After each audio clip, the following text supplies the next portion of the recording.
Supervisors.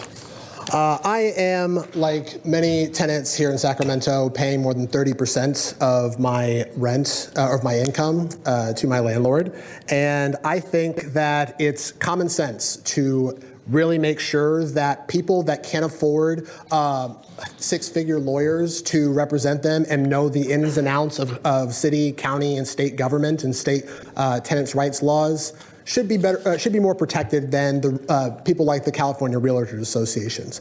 And I think it's also important that we, as a democracy, if we are to call ourselves that, it's really important that our elected officials are really taking the key of what is justified in their decision-making versus what is ethical in their decision-making. And if there is a conflict of interest, such as some of you owning property and standing to be impacted negatively by having increased or stronger laws for against tenant harassment, then you should recuse yourselves.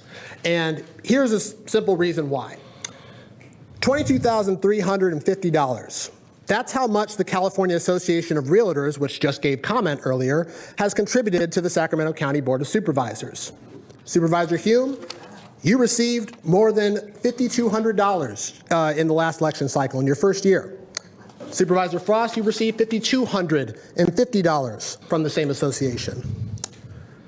$15,500 is how much the California Apartment Association has contributed to the Sacramento County Board of Supervisors. Supervisor Frost, you received $3,500. Supervisor Hume, you received $5,000 in your first year. I'm going to name those out, and I didn't name everybody here.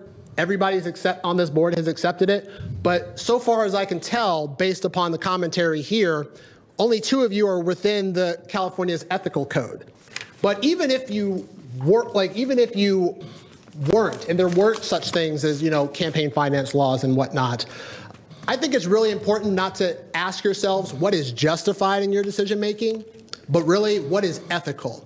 And democracies, and I will wrap up. Democracy is really only as powerful as and as strong as the people who view it as legitimate. So really consider how your decision today is going to impact the legitimacy of the democracy that you claim to represent. Thank you. Thank you, Keyan.